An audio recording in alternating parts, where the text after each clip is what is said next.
Tagore school बावड़ी की online class में आप सभी का एक बार फिर से स्वागत है। सभी स्टूडेंट को गुड मॉर्निंग। आज हमारा नेक्स्ट डे हो चुका है। तो अपना जो उदाहरण था, पहला उदाहरण अपन ने कल की क्लास में देखा था। आज अपना दूसरा उदाहरण करेंगे।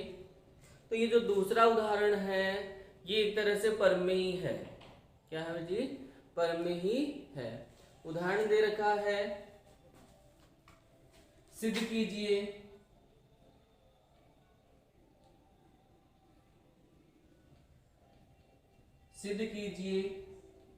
कि दो सकेंद्रीय वर्तों में, सिद्ध कीजिए कि दो सकेंद्रीय वर्तों में बड़े वर्त की जीवा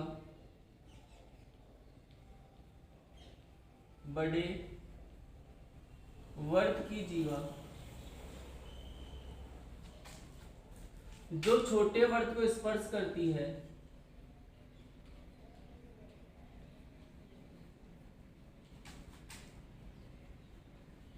जो छोटे वर्त को स्पर्श करती है,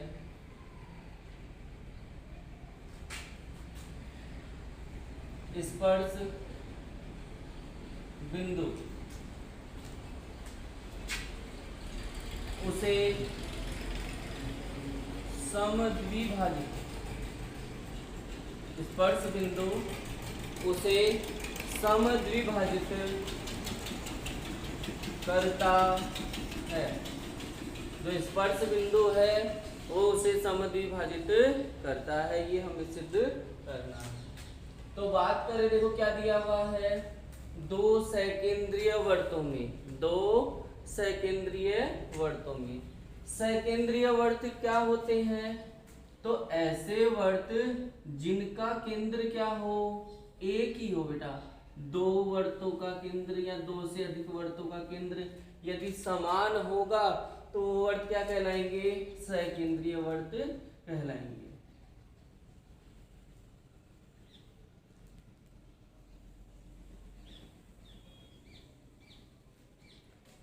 इस को केंद्र मानकर ये वर्त की रचना की, फिर इसी को केंद्र मानकर उस वर्त की रचना कर दी, और इसका जो केंद्र है वो क्या हो जाएगा? ओ। ये क्या है? दो सकेंद्रीय वर्त। स यानी होता है समान, केंद्र यानी केंद्र वाले। तो समान केंद्र वाले जो वर्त होते हैं वो सकेंद्रीय वर्त कहलाते हैं। बात करते हैं, ये प्रश्न सिद्ध करने वाला है तो हमें दिया हुआ है वो लिखना पड़ेगा, क्या सिद्ध करना है वो लिखना पड़ेगा, रचना लिखनी पड़ेगी और उत्पत्ति लिखनी पड़ेगी। तो सबसे पहले दिया हुआ क्या है? क्या दिया हुआ है जी? यहाँ ये वर्त दे रखे हैं, सकेंद्रीय वर्त दे रखे हैं। बाकी प्रश्नों में ये प्रश्न है वो वर्त वाला, सकेंद्रीय वर्त वाला आ गया। अगर बाकी प्रश्न होते तो उसमें लिखते दिया हुआ है, हमें क्या लिखते? एक वर्त जिसका केंद्र O है। लेकिन यहाँ एक वर्त न होके कितने वर्त हो गए? दो हो गए। तो क्या लिखेंगे? दो सकेंद्रीय वर्त जिनका केंद्र O है। दो सकेंद्रीय वर्त दिए हुए हैं और उन दो सकेंद्रीय वर्तों का जो केंद्र है वो क्या है जी? O है। उनका केंद्र क्या है? O है। एक तो ये दिया हुआ है, फिर आगे क्या दिया हुआ है? बड़े वर्त की जीवा जो छोटे वर्त को क्या करती है? छोटे वर्त को क्या करती है जी? स्पर्श करती है। यानी आपको एक ऐसा रेखाखंड बनाना है जो बड़े के लिए तो क्या हो? जीवा हो, और छोटे के लिए क्या हो? स्पर्श रेखा हो। तो जीवा क्या होती है? ऐसा रेखाखंड जो वर्त की परिधि को दो बिंदुओं पर प्रतिच्छेद करता है। ऐसा रेखाखंड जो वर्त की परिधि को दो बिंदुओं पर प्रतिच्छेद करता है, तो वो क्या कहलाती है? जीवा कहलाती है। तो ये जो AB है, ये बड़े वाले वर्त को क्या करती है जी? A पर और B पर प्रतिच्छेद करती है। किस पर? A पर और B पर प्रतिच्छेद करती है। तो ये बड़े वाले के लिए तो क्या हो गई? जीवा। लेकिन छोटे वाले को देखो, इस छोटे वाले को यहाँ क्या कर रही है? ये स्पर्श कर रही है, तो छोटे वाले के लिए क्या हो गई? ये स्पर्श रेखा। तो क्या लिखेंगे? बड़े वर्त की जीवा, बड़े वर्त की जीवा AB छोटे वर्त को P पर स्पर्श करती है। ये हमें दिया हुआ है। अब सिद्ध करना है। क्या सिद्ध करना है? देखो क्या सिद्ध करना है। स्पर्श बिंदु। अब स्पर्श बिंदु कौन सा है? तो स्पर्श बिंदु है हमारा P। उसे किसे? जीवा को। उसे किसे? जीवा को। तो ये स्पर्श बिंदु है, ये जीवा को क्या करता है जी? समद्विभाजित करता है। ये हमें सिद्ध करना है। समद्विभाजित, सम यानी समान, द्वि यानी दो, और भाजित का मतलब भागों। तो क्या कहा इसने? सिद्ध क्या करना है कि स्पर्श बिंदु है यानी P, स्पर्श बिंदु है यानी P। P क्या करता है? उसे का मतलब हो गया इस जीवा को समद्विभाजित करता है, मतलब समान दो भागों में बांटता है। तो हमें सिद्ध क्या करना है कि ये बिंदु है, इसको दो भागों में बांटता है, बराबर दो भागों में। तो इसका मतलब हमें सिद्ध यही तो करना है कि ये जो भाग है AP वाला, वो किसके बराबर होना चाहिए? BP के बराबर होना चाहिए। तो सिद्ध करना है ना भाई। मैं इस चौक को दो बराबर भागों से यहां बांटता हूं। यहां से मैं इस चौक को क्या करता हूं? दो बराबर भागों में विभाजित करता हूं। दो बराबर भागों में विभाजित करने का मतलब क्या हुआ? समद्विभाजित करना। तो इसका मतलब ये हुआ कि इधर वाला भाग और इधर वाला भाग क्या होना चाहिए? बराबर होना चाहिए। तो उसी प्रकार से ये P सिद्ध क्या करना है? P क्या करता है? इसे समद्विभाजित करता है। P क्या करता है? इसे समद्विभाजित करता है। तो इसका मतलब ये वाला भाग और ये वाला भाग क्या होना चाहिए? बराबर होना चाहिए। तो हमें सिद्ध क्या करना है? हमें सिद्ध करना है AP बराबर BP। AP बराबर BP। रचना की बात करते हैं। अपनी पहली जो क्लास थी, उन क्लासों में मैंने बताया था कि यदि कोण बराबर करना हो, इस प्रश्नावली में यदि आपको कोण बराबर करना हो या कोई भुजा बराबर करनी हो, या तो कोण बराबर करना हो या भुजा बराबर करनी हो, तो उनको अलग अलग त्रिभुज में लेके आओ। तो हमें क्या करना है? भुजा बराबर करनी है। कौन सी भुजा? AP को बराबर करना है BP के। AP को किसके बराबर करना है? BP के। तो एक त्रिभुज तो ऐसा बनाओ जिसमें AP आ जाए, और एक त्रिभुज ऐसा बनाओ जिसमें BP आ जाए। पॉइंट जो बिंदु है वो अपने पास में है, उतने ही होंगे, एक्स्ट्रा कहीं से नहीं लाना है। तो इसको त्रिभुज में लाने के लिए O को किससे मिला दिया? P से। फिर O को किससे मिला दिया? A से। अब देखो ये AP भुजा है वो इस त्रिभुज में आ गई। BP को मिलाओ तो ये इसको O को किससे मिला देंगे? B से। तो हमने क्या किया? OA को मिलाया, OP को मिलाया और OB को मिलाया।